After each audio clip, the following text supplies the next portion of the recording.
Hi there, my name is Maddie Brooks, and I built a $50 million brand from the ground up. I gave everything to my company, late nights, endless sacrifices, every ounce of my ambition. And for what? To be called useless by my own sister?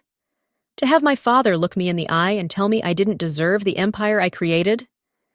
It started with whispers, strange looks at a corporate gala that should have been my celebration. Then came the boardroom ambush. Sam, my own blood, standing there with legal documents that stripped me of my title, my legacy. And my father? He didn't stop her. He stood by and watched as I lost everything. They thought I'd disappear, that I'd break, that I'd accept my fate and fade into the background. But they forgot one thing. I built this company once. And I could take it back. The evening air was crisp as I stepped out of the black town car, my heels clicking against the marble pavement leading into the grand entrance of the Astoria. The gilded doors swung open, revealing a ballroom drenched in opulence. Gold chandeliers cast a soft glow over crisp white tablecloths, and the air carried the faintest hint of expensive champagne and polished ambition. Tonight was supposed to be a celebration. Brooke & Company had just secured its largest international deal, and I had spent the past 2 years orchestrating every detail. The contracts, the negotiations, the relentless hours. It had all led to this moment. But as I made my way inside, something felt off. The usual warmth I expected from familiar faces was absent. Instead, there were stolen glances, hushed conversations that fell silent the moment I walked by. Investors I had built relationships with for years gave me polite but distant nods. A murmur of unease curled at the edges of my thoughts, but I pushed it aside. This was my night, my success. Derek appeared by my side almost immediately, a glass of whiskey in his hand. His sharp gaze flickered toward me, scanning my face like he could already sense my unease. "You're late," he said, his voice low enough that only I could hear. I smirked, lifting my chin. "Not late, just arriving with impact." He exhaled through his nose, unimpressed. "Something's going on, Maddie." "I don't like it. Relax," I muttered, grabbing a flute of champagne from a passing server. "You're always suspicious before big events." His jaw tightened, but before he could respond, a ripple of attention shifted toward the entrance. The energy in the room changed instantly, drawing eyes away from me. I already knew who had arrived before I even turned. Sam. She stood poised at the top of the staircase, a vision of power in a shimmering midnight blue gown, her smile dazzling under the crystal chandeliers. While I had spent the last 2 years building the company, she had mastered the art of stealing the spotlight. A waiter moved past me, nearly brushing against my shoulder, and I caught the tail end of a hushed conversation nearby. "She doesn't even see it coming." My grip on the champagne glass tightened.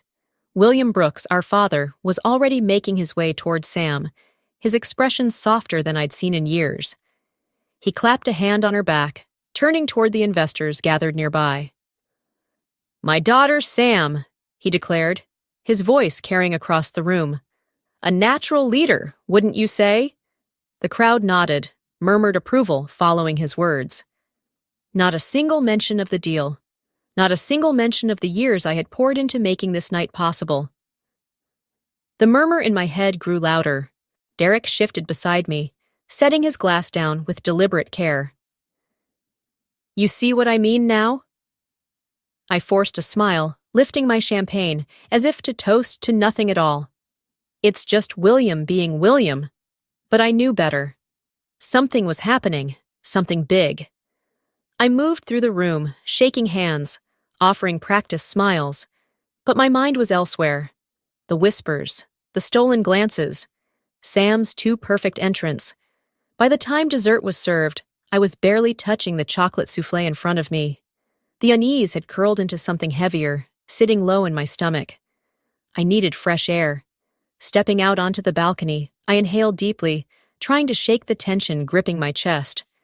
The city stretched out before me, glittering and endless, but for the first time, I felt small. Derek's voice cut through the night air behind me.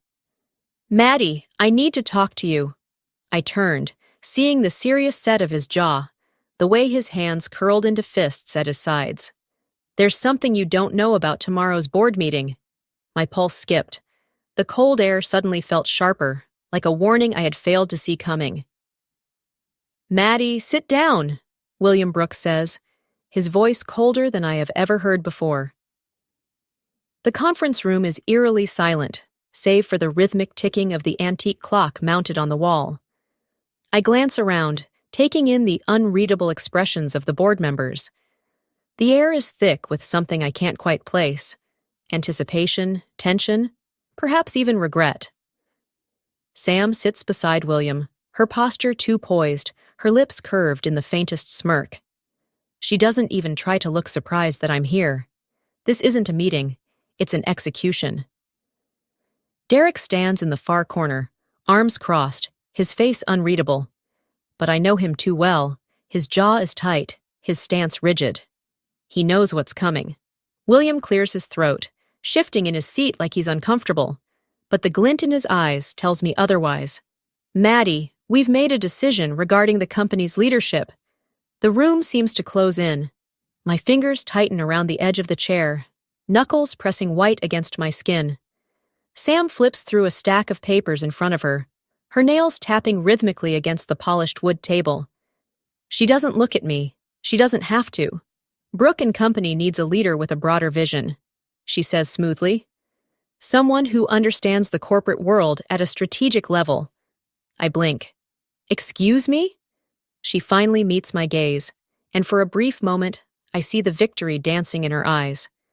Effective immediately, she continues, "I will be stepping in as the new CEO." The words land like a slap, a sharp, cold sting that leaves me breathless. My gaze snaps to William, expecting, no, needing him to say something, to stop this, to tell me this is a mistake. But he doesn't. Instead, he nods. "This is what's best for the company. I hope you'll understand, Maddie." Understand? I grip the chair tighter, my nails digging into the leather. My pulse pounds in my ears, but I force my voice to stay level. "You're removing me? After everything I've done for this company?" Sam leans forward, resting her chin on her interlaced fingers. "Did you really think you built this alone?" My stomach twists. She tilts her head, feigning sympathy. "While you were busy designing products and running day-to-day operations, I was securing the future.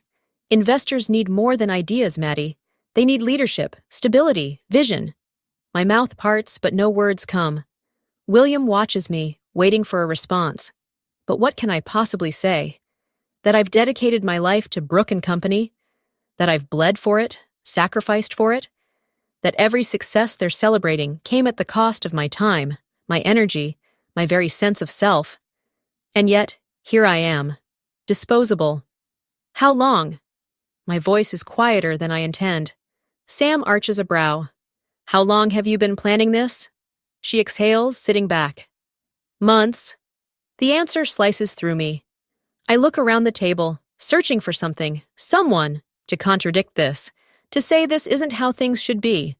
But the faces staring back at me are blank. No one speaks. Even Derek, who hasn't moved from his corner, looks away. "Unbelievable," I murmur. William leans back, clasping his hands. "You'll receive a generous severance package, of course." My body turns cold. "A severance package." "Let's not be dramatic," Sam sighs. "You'll be well taken care of."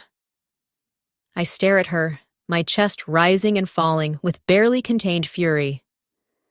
"You'll regret this, Sam." Her smirk widens. Doubtful. The room feels suffocating. I push my chair back, the legs scraping against the hardwood as I stand. No one stops me. No one calls my name. My heels echo against the marble floor as I make my way to the exit, back rigid, chin high. But as I step into the elevator, the weight of it all crashes over me. My title, gone. My father, lost. My sister, my greatest enemy. The doors slide shut, trapping me in the suffocating silence. This isn't over, not even close. You really thought I'd just walk away? I say, my voice dangerously calm, as I meet Derek in a dimly lit cafe. The scent of freshly brewed coffee lingers in the air, but I barely register it. The city hums outside the rain-speckled windows, but the noise feels distant, irrelevant. My fingers drum against the ceramic cup in front of me, its warmth doing little to thaw the ice that has settled in my chest since this morning. Derek watches me carefully from across the table, his expression unreadable. Honestly, I wasn't sure, he admits. But I know you, Maddie. You don't quit.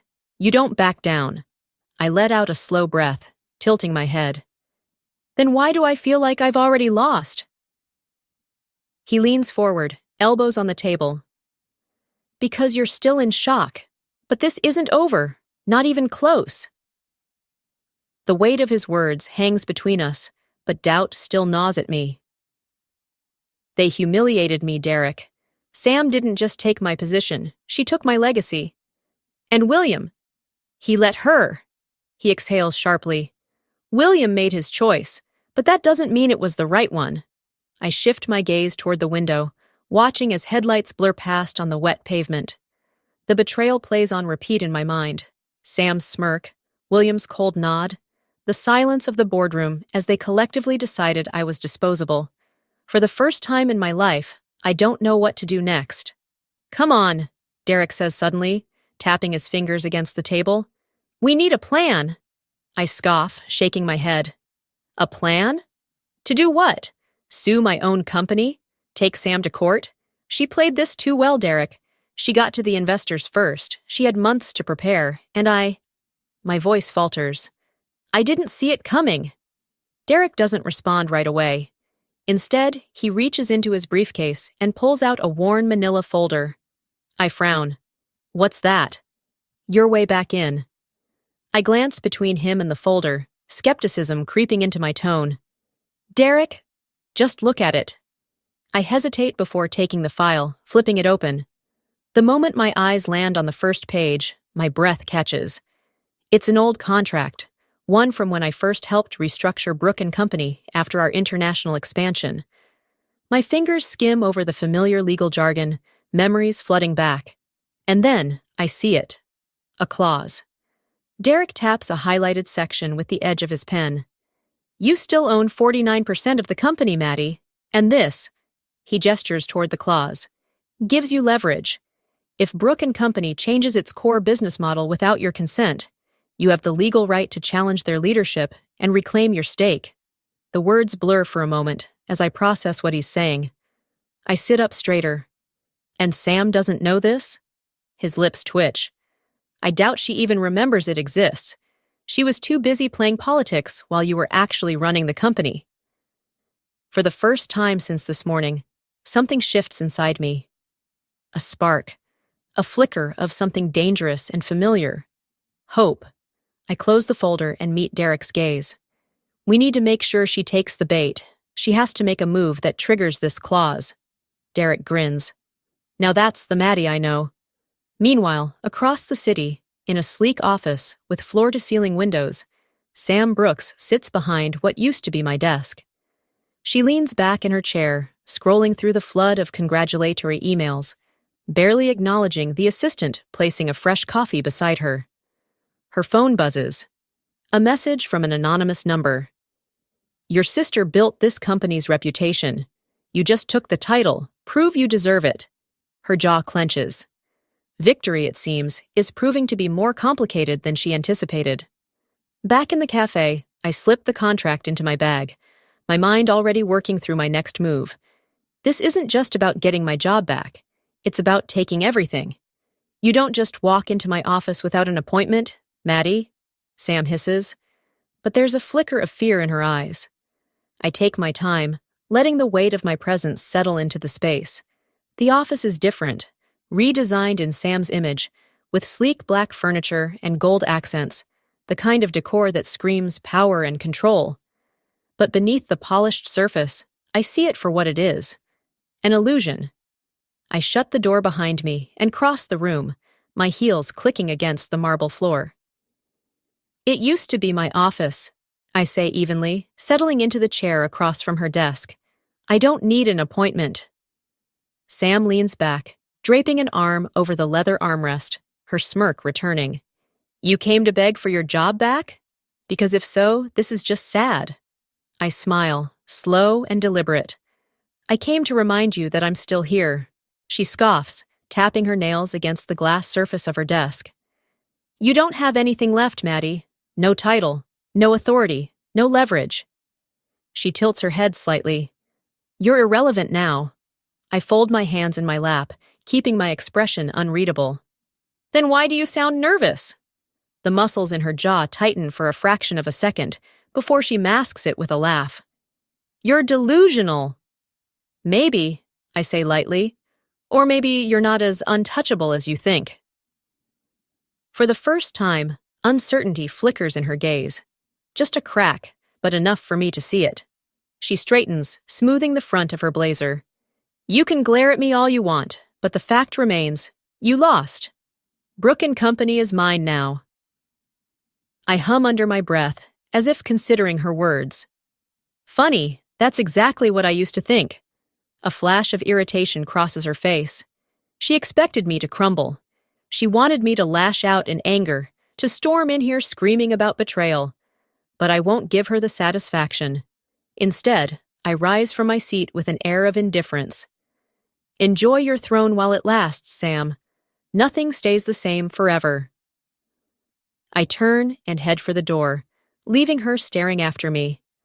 The moment I step into the hallway, the tension coiled in my muscles finally unwinds. The employees around me glance my way, some quickly looking away, others offering sympathetic half-smiles. But I don't stop to acknowledge them. Not yet. Outside the building, Derek waits by the curb, leaning against his car. He watches me carefully as I approach. How did it go? I exhale through my nose. She's predictable. That's good for us. Derek tilts his head. And? I slip on my sunglasses and smirk. She's scared. That night, I sit in a quiet corner of a high-end steakhouse, facing Richardson, one of Brooke & Company's biggest shareholders. The older man swirls the whiskey in his glass, studying me with sharp, assessing eyes. So, he says after a moment, what exactly are you proposing? I take a sip of my drink before meeting his gaze. A safety net, I say smoothly. For you, for the company. We both know Brooke & Company wasn't built on Sam's vision. Investors trusted me to steer the ship. But now she's at the helm, making reckless moves. Richardson strokes his chin, thoughtful. And what makes you so sure she'll fail? I set my glass down carefully. Because she thinks the title makes her untouchable. But the moment she shifts Brooke & Company's direction without investor consent, that illusion shatters. He doesn't respond immediately, but I see the gears turning. He may not be ready to commit yet, but he's intrigued. And that's all I need for now. Later that night, across the city, Sam sits at her desk, scrolling through reports when her phone buzzes. A message from an unknown number. Your sister is making moves. You need to stop her before she gets too far. Sam tightens her grip on the phone.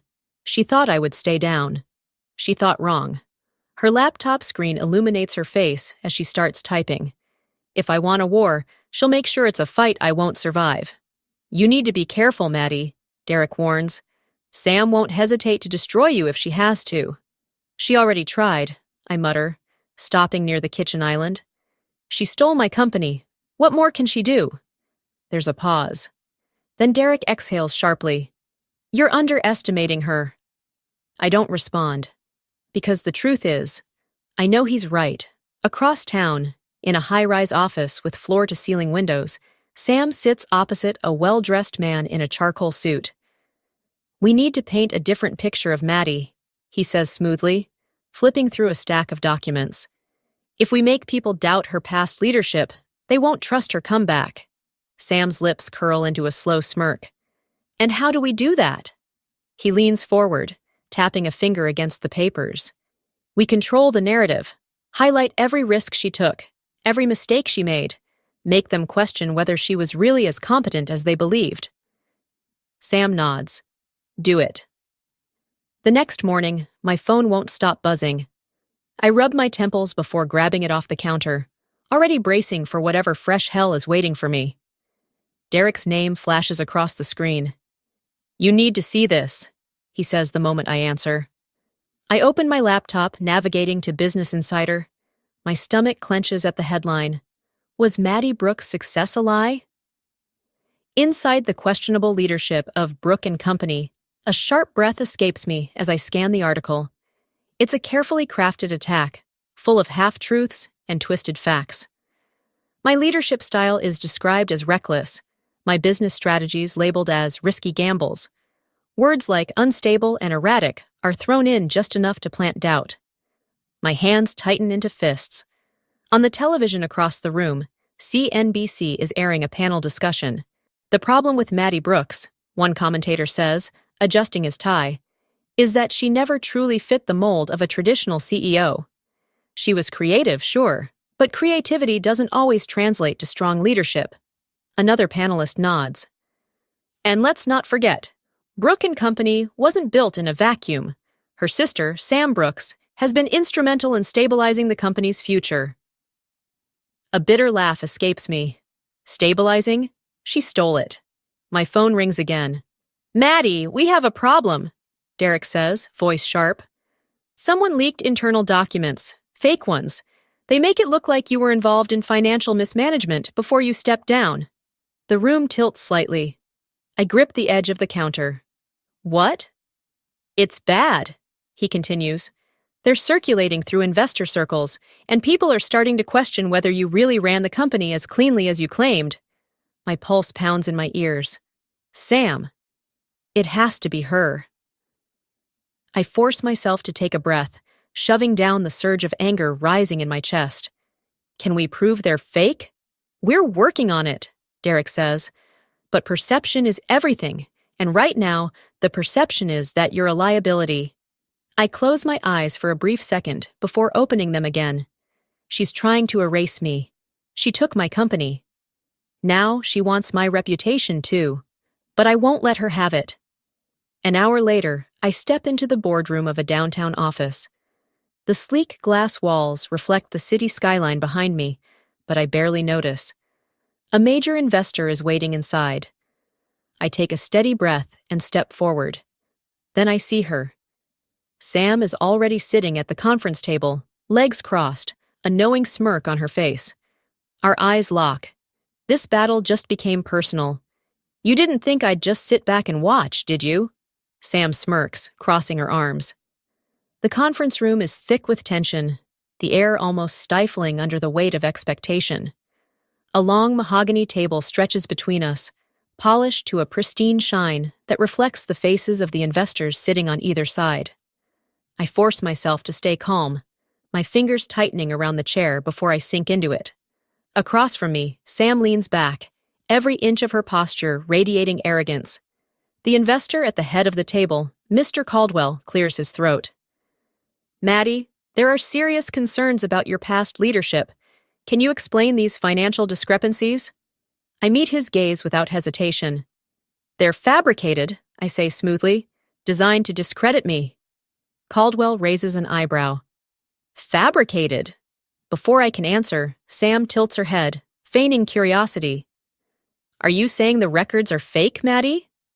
"Because the board has seen them." My jaw clenches. She's good, twisting the narrative, making me look defensive before I can even present my side. I take a breath and straighten my shoulders. Let's be clear, this isn't about my past leadership, it's about control.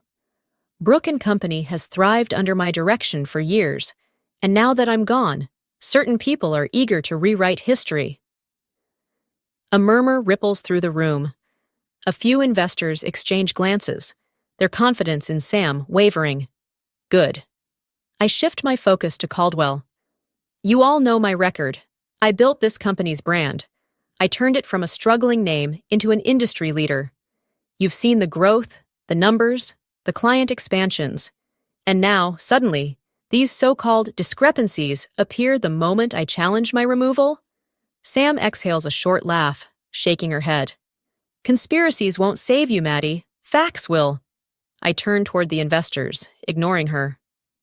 What you don't know, I continue, voice measured, is that someone inside Brook & Company wants to change everything, including who owns it. Silence.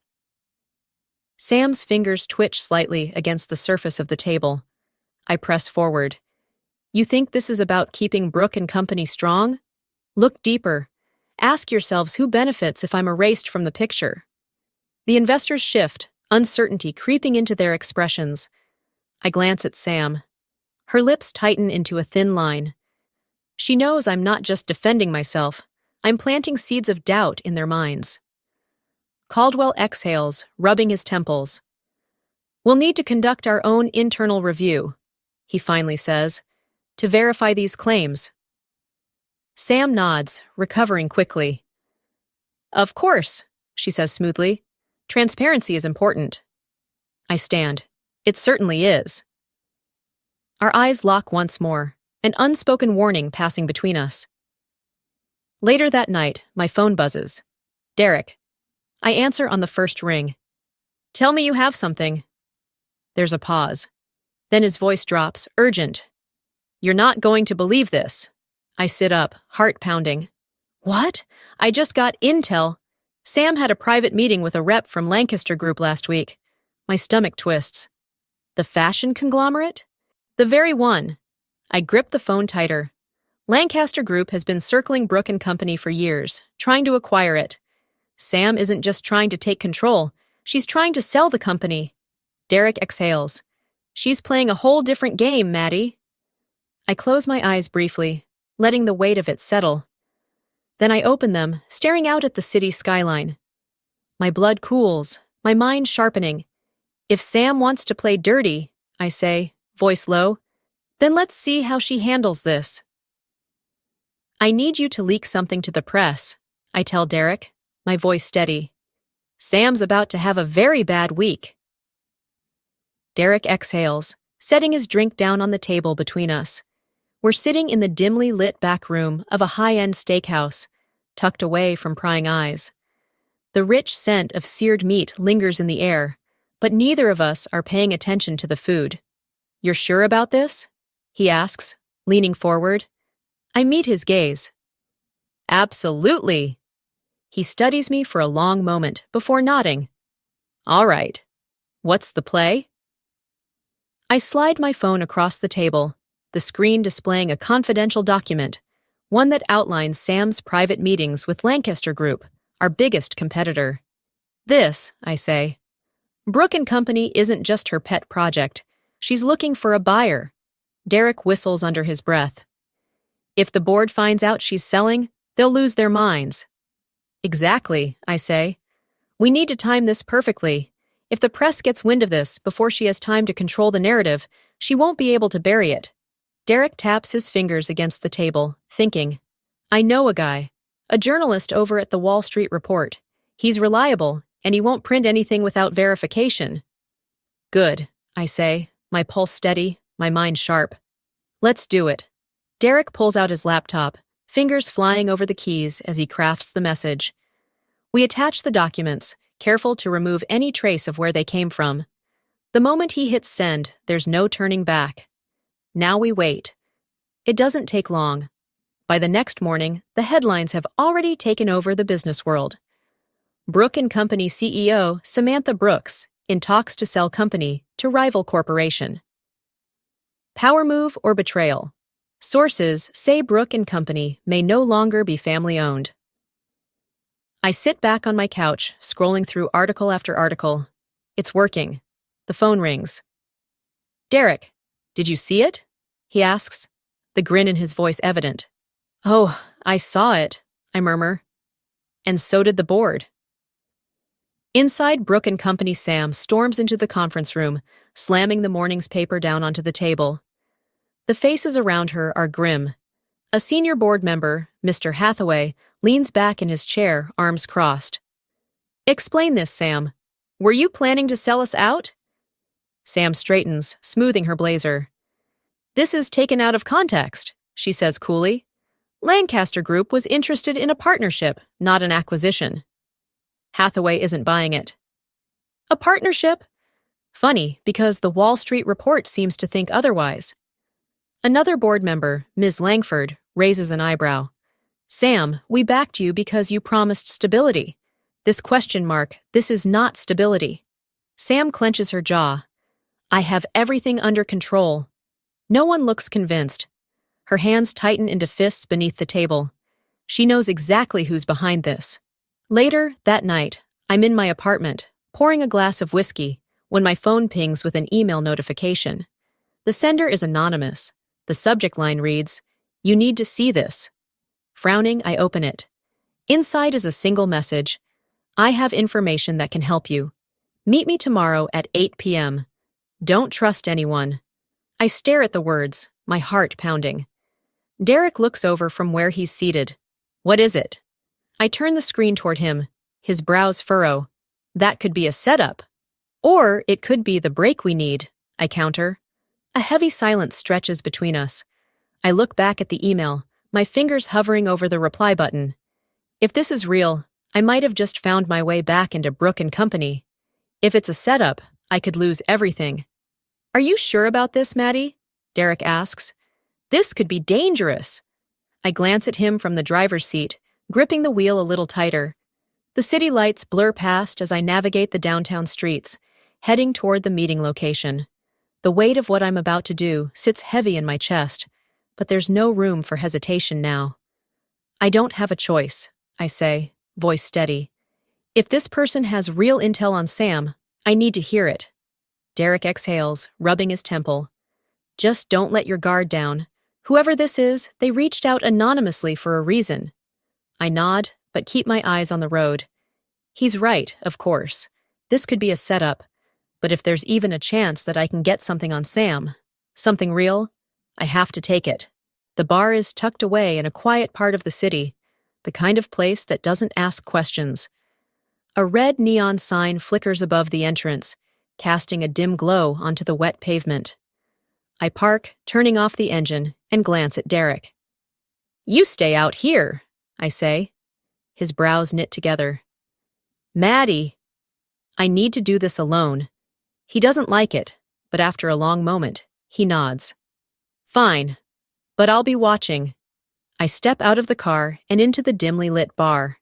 The smell of aged whiskey and cigarette smoke clings to the air, and low jazz hums from the speakers.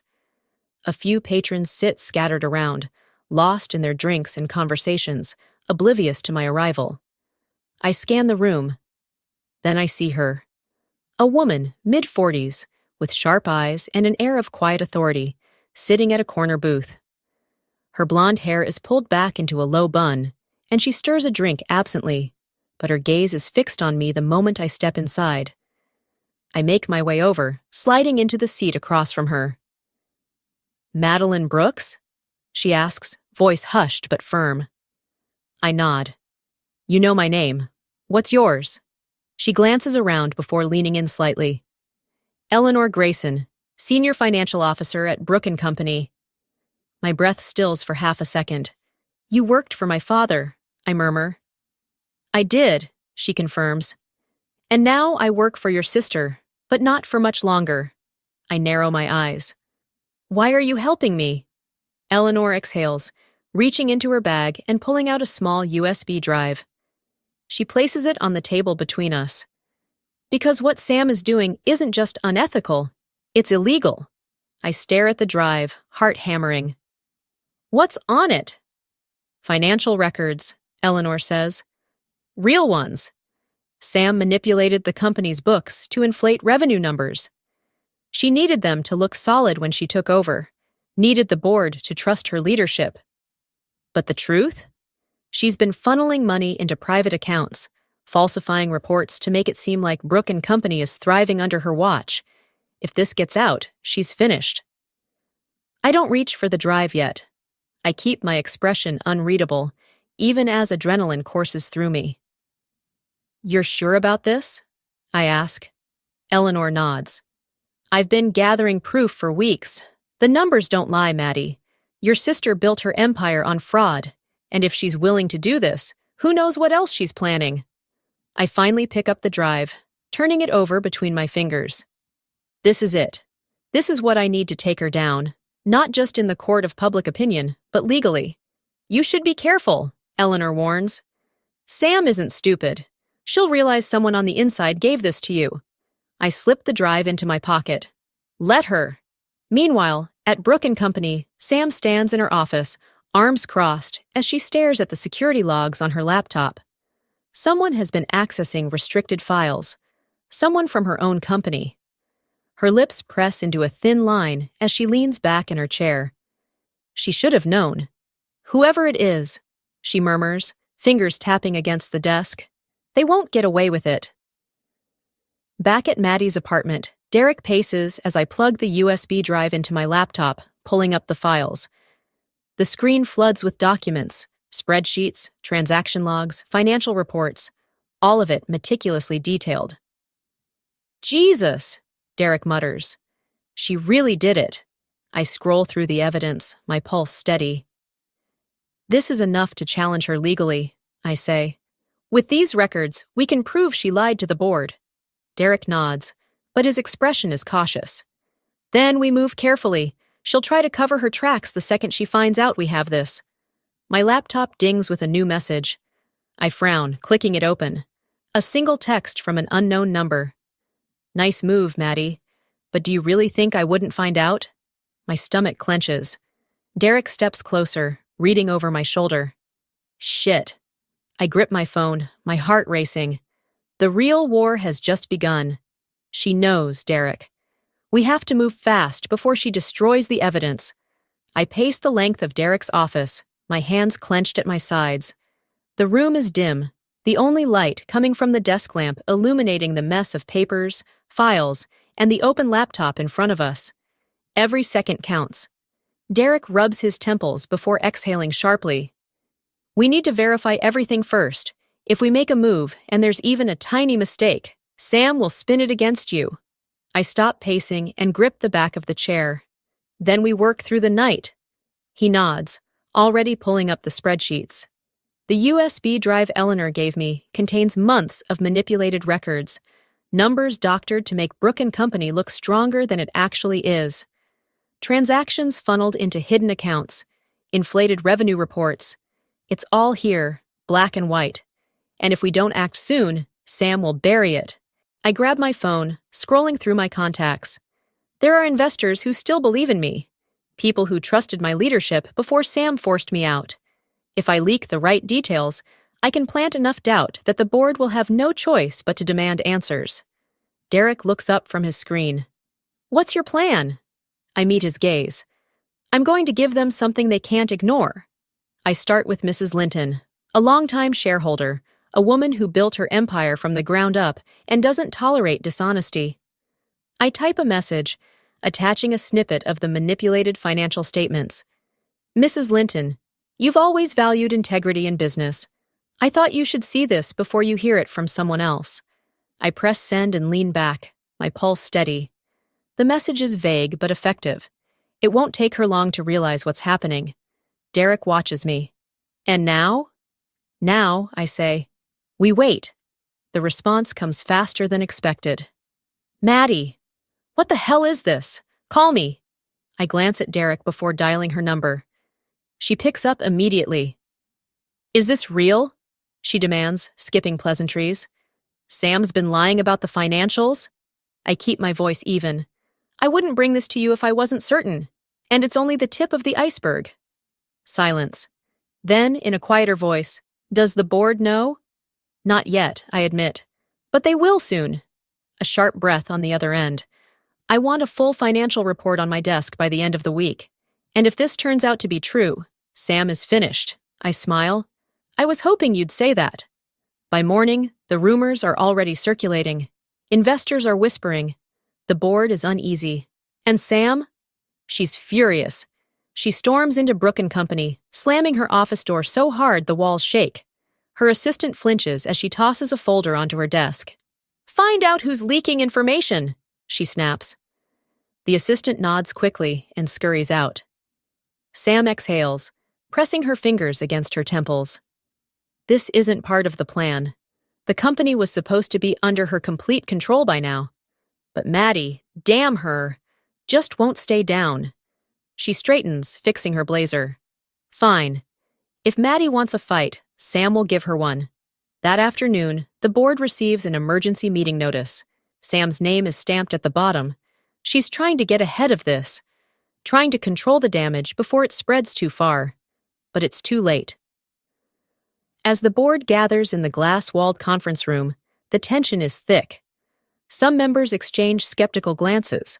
Others tap their fingers against the polished table, waiting. Sam stands at the head of the room, expression composed. These rumors are designed to destabilize our company, she begins smoothly. We need to stand united against misinformation and speculation. A few nod. Others remain silent. Then the doors swing open. I step inside. A slow, confident smile spreads across my face as I take a seat at the table, directly across from Sam. She stiffens. You're not supposed to be here, she says coldly. I fold my hands in front of me. Oh, I think you'll want to hear what I have to say. Sam's expression darkens. The game has changed, and this time, I'm the one holding the cards. Ladies and gentlemen, I have something very interesting to show you. I place a thick folder on the conference table, my fingers pressing against the manila edges as I glance around the room. The tension is suffocating, but I remain calm, controlled. Every pair of eyes is locked on me, but the one I care about most belongs to my sister.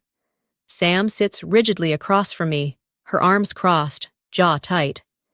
She doesn't blink, but I see the way her fingers twitch against the table, the way her nails dig into the polished wood.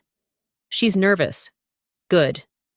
I flip the folder open, revealing the printed spreadsheets, transaction records, and internal emails that Eleanor provided. My voice is even, but the weight of my words fills every inch of the room. These documents show discrepancies in Brooke & Company's financial reports, discrepancies that started when Sam took over as CEO. A murmur spreads across the table. Board members lean in, eyes scanning the papers, as the reality of the situation begins to sink in. Sam scoffs. This is nonsense. Maddie is just bitter about losing her position. I smile. Am I? I slide a specific page forward, tapping my finger against a column of numbers. Then explain this. Revenue inflation, falsified profit margins, and accounts that don't exist. All of it conveniently benefiting you, Sam. But I'm sure there's a reasonable explanation. Her nostrils flare. You're grasping at straws, she says, voice sharp. This is nothing but a desperate attempt to undermine me. I shrug. Then you won't mind if we conduct a full audit, will you? The room goes silent. I turn my head toward Mr. Caldwell, a senior board member who has been with the company since my father founded it.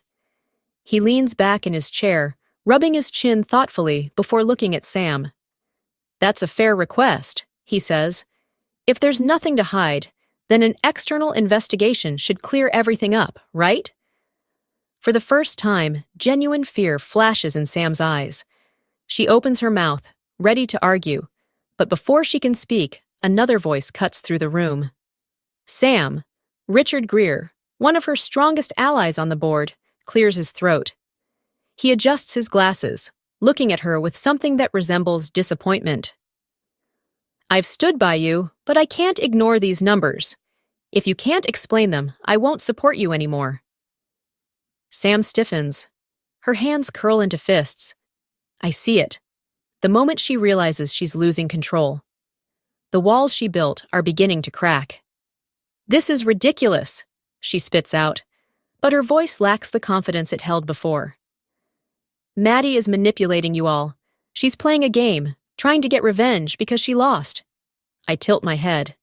You're right about one thing, I say. I did lose something. But it wasn't just my position. It was my trust in you. The weight of my words lingers in the air. Silence. Then Mr. Caldwell speaks again, his voice firm. I'm calling for an external investigation into Brooke & Company's finances, effective immediately. A ripple of agreement spreads through the room. Some nod. Others exchange cautious glances. But no one objects. The decision is made. Sam pushes back from the table, her chair scraping against the floor.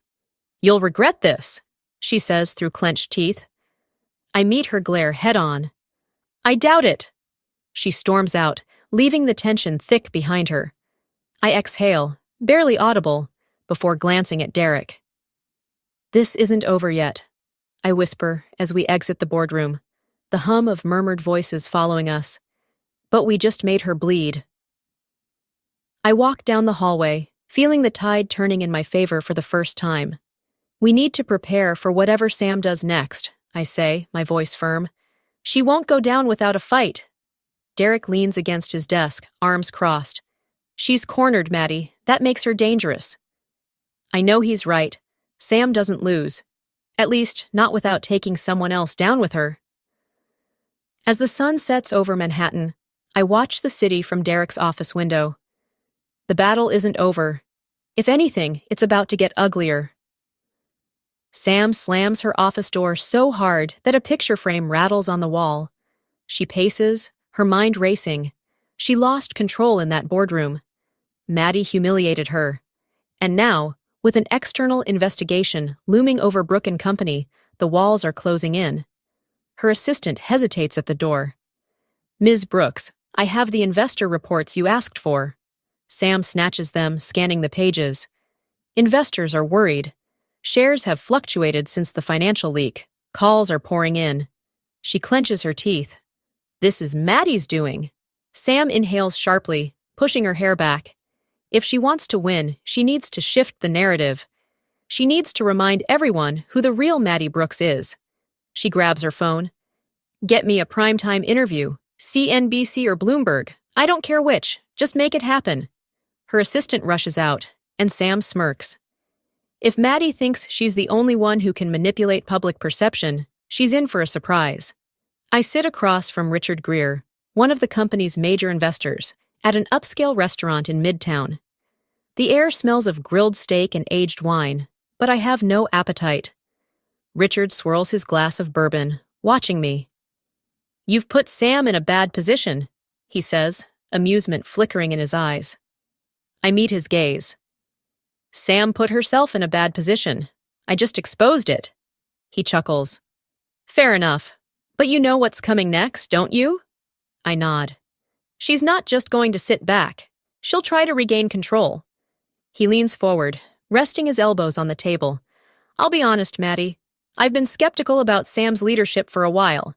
If you can stabilize things, you'll have my full backing." Relief swells in my chest, but I don't let it show. That's all I needed to hear. The next morning, Sam sits in front of a camera, her face calm and collected.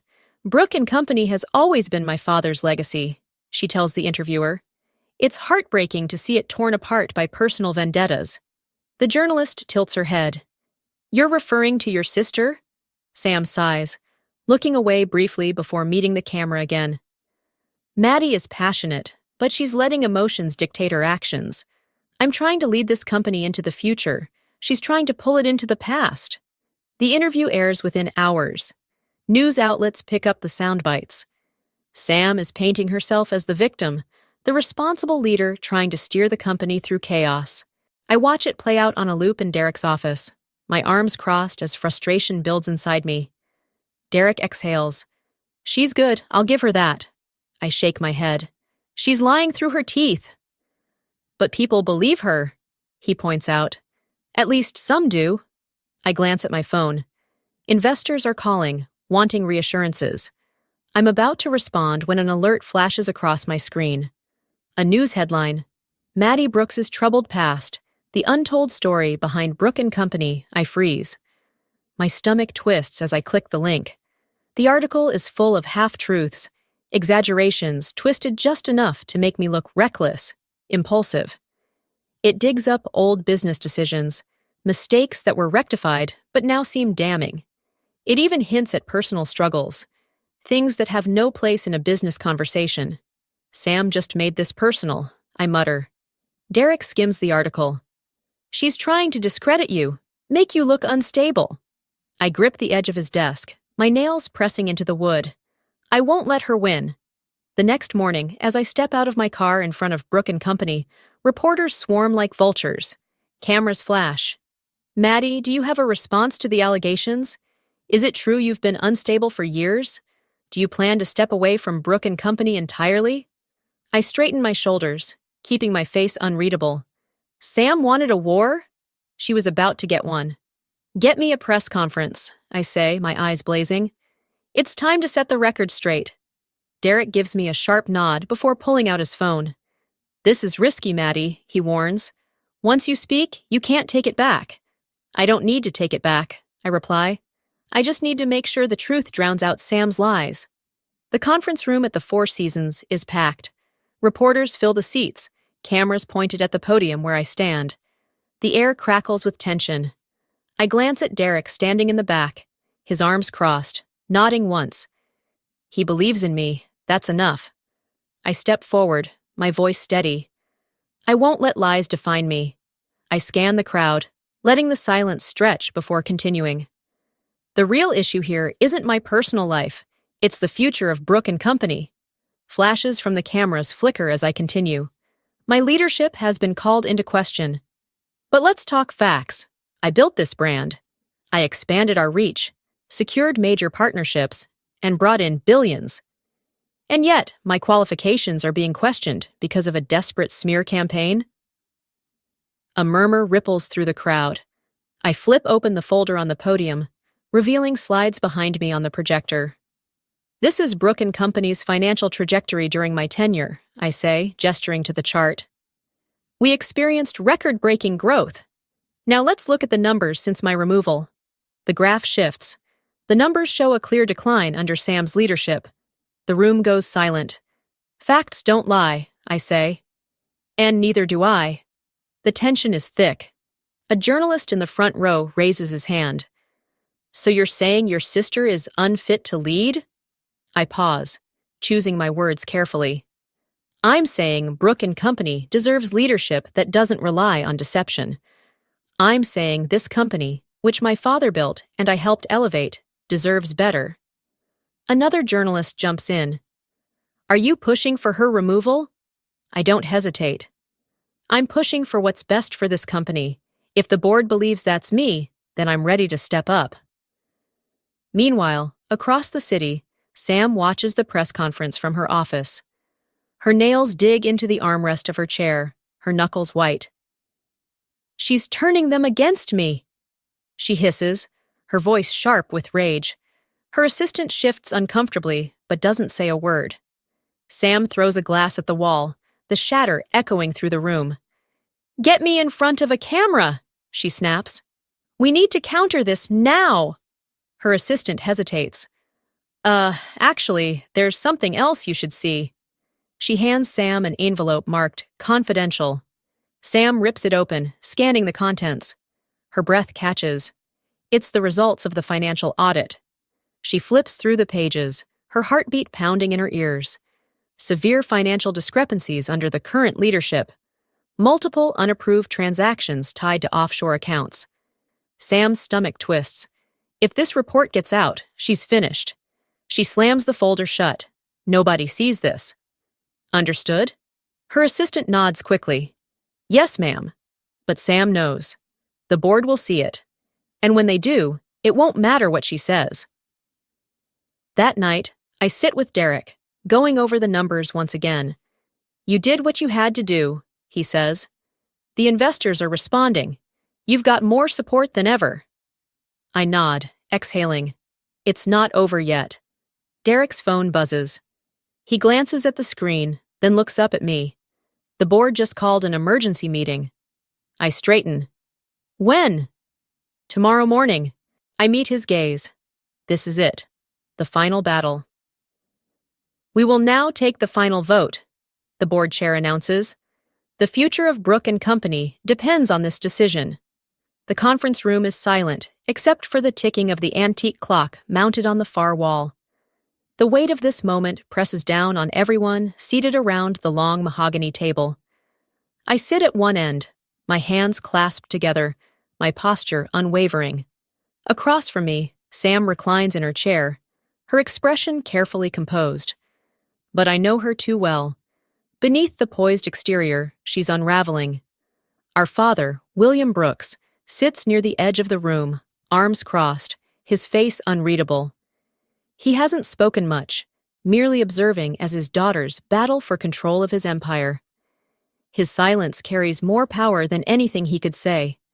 Before we vote, both parties may present their final statements. The board chair continues.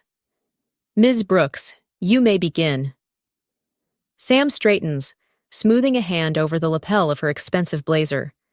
When she speaks, her voice is silk, calm, controlled, and insidiously persuasive.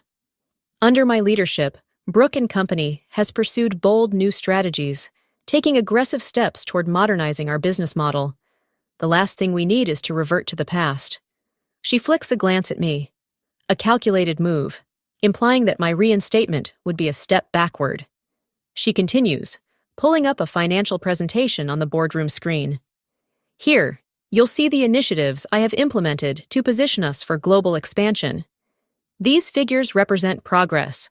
The future of Brooke & Company depends on forward momentum, not nostalgia.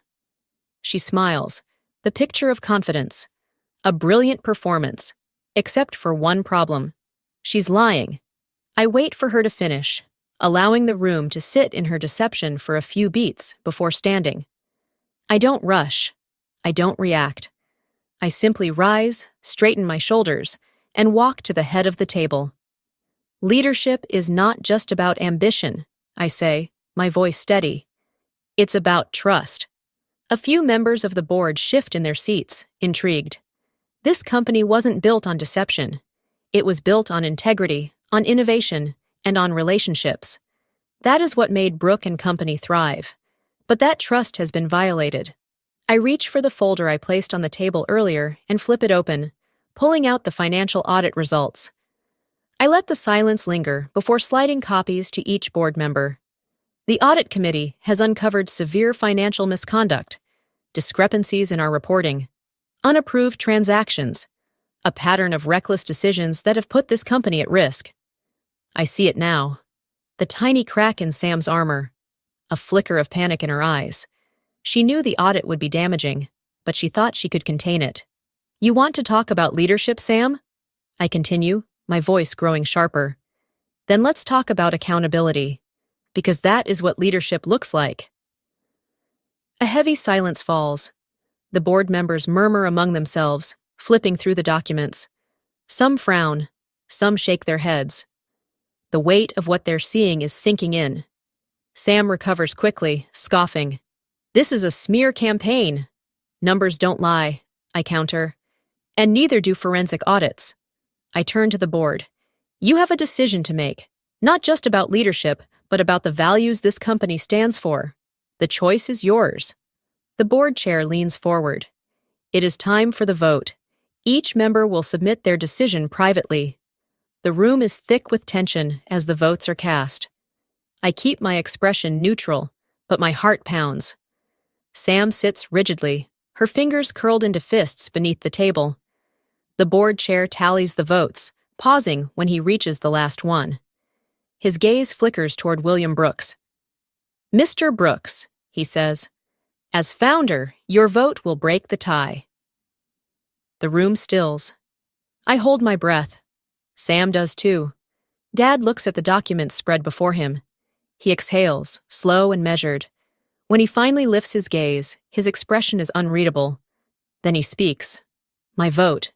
He pauses, and my pulse races. Goes to Maddie. The air shifts, a sharp intake of breath from Sam. A few exchanged glances among the board members. It's done. The board chair clears his throat. With the majority vote, the board has decided to reinstate Maddie Brooks as CEO of Brooke & Company. I release a slow breath, keeping my posture steady. I feel Derek's eyes on me from the other side of the room, but I don't turn. I look at Sam instead.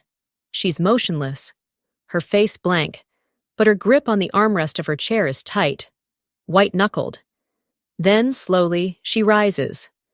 Her movements are deliberate, controlled, but I can see it, the rage beneath her carefully constructed facade, the way her jaw tenses, the way her nostrils flare just slightly. She looks at me, and when she speaks, her voice is low, venomous. "This isn't over," she whispers. A chill moves down my spine, but I don't flinch. I meet her gaze, unwavering. "Now what?" Derek asks as I stand in the CEO's office, looking at the city below. I don't answer right away. The view stretches endlessly, lights flickering like tiny stars across the skyline. A city that never stops moving, never stops pushing forward. And now, Brooke and Company is mine. I should feel victorious, triumphant, but all I feel is exhaustion settling deep in my bones. Derek steps closer. "Maddie?" I blink, snapping back to the moment. "It's done," I say, my voice barely above a whisper. "Sam is gone. Brooke and Company is mine." The words should feel satisfying, but they don't. Derek studies me for a long moment before nodding. "I'll make sure the transition is smooth. The board is already preparing the public announcement." I nod mechanically. Everything is in motion.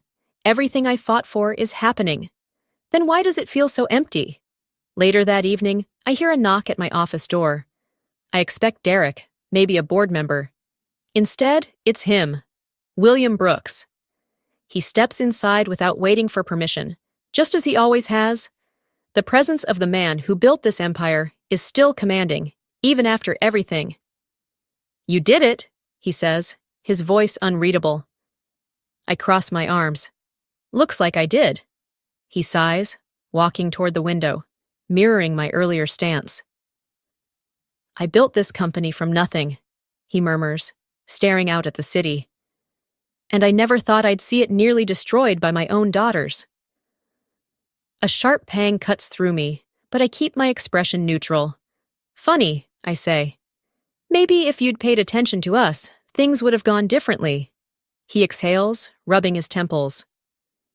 "I should have handled things differently," he admits. "I should have been a better father to both of you. I don't know what to feel. For so long I wanted this. Acknowledgement. An admission of failure. But now that I have it, it feels hollow." He turns, looking at me. "Brooke and Company is yours now. But remember, power isn't the same as leadership. Don't make the same mistakes I did." For a brief second, I see something. Regret? Maybe. Then, just like that, he walks out. I don't stop him. Hours later, I sit alone at my desk. The silence is deafening. My laptop glows in the dim light, emails flooding in from board members, investors, the press. Everyone wants a statement. Everyone wants to know what comes next. I reach for my phone instead, needing a distraction. And that's when I see it. A text. Unknown number. "You may have won this round, but I'll always be a Brooks. This isn't over." A chill runs down my spine. "Sam." I stare at the message, fingers hovering over the screen. For a second, I consider responding. Demanding answers. Acknowledging the war that will never truly end between us. Instead, I delete it. But I know, deep down, I haven't seen the last of her. I turn off my phone and walk to the window. I won. But at what cost? "Now what?" Derek asks as I stand in the CEO's office, looking at the city below. I don't answer immediately. The skyline stretches far beyond my window, glittering under the night sky. The city moves forward, indifferent to what just happened inside these walls. Brooke and Company is mine. I fought for this. I bled for this. So why does it feel like I've lost more than I've won? Derek steps closer. "Maddie?" I exhale, pressing my fingers against the cool glass. It's over. He studies me, his expression unreadable. Is it? I don't know. Later that evening, I hear a knock at my door. I already know who it is before turning around. William Brooks steps inside, his presence filling the space with something heavy, something unresolved. The office was his once, now it belongs to me. "You did it," he says. His voice holds no pride, no regret, just a simple statement of fact. I nod. I did. He moves toward the window, mirroring my stance from earlier. I built this company from nothing, he says, almost to himself, and I never thought I'd see it nearly destroyed by my own daughters. I don't flinch. Maybe if you'd treated us like daughters instead of business assets, things would have gone differently, I say evenly. A sigh escapes him, deep and tired. I should have handled things differently, he admits. I should have been a better father to both of you. A bitter laugh rises in my throat. And yet, here we are. He turns, looking at me for a long moment. Brooke and Company is yours now. Don't make the same mistakes I did. For the first time, there's something almost vulnerable in his face. And then, without another word, he leaves. He doesn't say goodbye. I don't stop him. The night stretches long and silent. I sit at my desk, scanning through endless emails, congratulations from board members, inquiries from investors, interview requests from the press. Everyone wants to hear from the new CEO of Brooke & Company, the company I fought for, the company I won back. And yet, I've never felt more alone. I pick up my phone, needing some kind of distraction, and that's when I see it. A message. Unknown number. You may have won this round, but I'll always be a Brooks. This isn't over. I stare at the screen. Sam. The weight in my chest tightens. I hover over the message, debating whether to respond, to demand answers, to ask her what she really means. Instead, I delete it. Because I know the truth. She's right. It isn't over. I turn off my phone and walk back to the window. I won. But at what cost? A month later, I stand in front of an audience, about to deliver the most important speech of my career. The lights are blinding, the crowd impossibly large. Business leaders, young entrepreneurs, and media representatives fill the auditorium, waiting. I grip the podium, inhaling deeply. This moment, this stage, is nothing like the battles I fought behind closed doors. Yet, in many ways, it is the culmination of them. I scan the audience, my heart steady. Then, I begin. A year ago, I thought success meant winning at all costs. I believed power was the only thing that mattered. That control was the only way to secure my future. A murmur ripples through the room. They came here expecting numbers, financial projections, and a carefully scripted corporate agenda. But I'm giving them something else. I let my voice soften, but I was wrong. Silence stretches as they wait for me to continue. Leadership isn't just about power. It's about vision. It's about trust. And sometimes, it's about knowing when to let go. As I speak, memories flash through my mind, fragments of the war I fought. The boardroom, Sam's smirk as she announced my removal. Derek, pressing legal documents into my hands, urging me to fight. The whispers, the headlines, the accusations that tried to break me. My father, watching it all unfold from the sidelines, saying nothing. Sam's venomous words before the final vote. I push the memories aside, refocusing on the room in front of me. Brooke & Company is no longer just my father's legacy, I say, lifting my chin. It's a company built on resilience, on reinvention, on the strength of those who refuse to be underestimated. The audience erupts into applause. I let the noise settle before offering one final statement. And we are just getting started. Later, in my office, the echoes of the event still linger. Messages flood my inbox. Congratulations, interview requests, new business proposals. The weight of leadership has settled on my shoulders, but for the first time, it doesn't feel like a burden. It feels like mine. I pour myself a drink, savoring the quiet. That's when I see it. An envelope, sleek and black, resting neatly on my desk. There's no sender listed. Curious, I pick it up and slide out the card inside. A simple invitation, a new startup launch, and at the bottom, a handwritten note. See you at the top. S. I blink, reading it twice. Then I laugh softly, shaking my head. Sam. Even now she's making moves. Even now she refuses to disappear. A part of me wonders, will we ever stop circling each other? Will we ever be anything but rivals? I set the card down, exhaling slowly. I don't know what comes next. But I do know one thing. I'm ready. I turn toward the window, looking out over the city. Then, I whisper to myself, bring it on. Life isn't just about winning, it's about resilience, about fighting for what's yours, but also knowing when to let go. Every challenge, every betrayal, every loss, it all shapes who we become. I stand here today, not because I never failed, but because I never stopped moving forward. Strength isn't about never falling, it's about rising every single time. If my journey has taught me anything, it's this. Your value isn't defined by what you lose, but by how you rise again. Subscribe now, because your story is just beginning.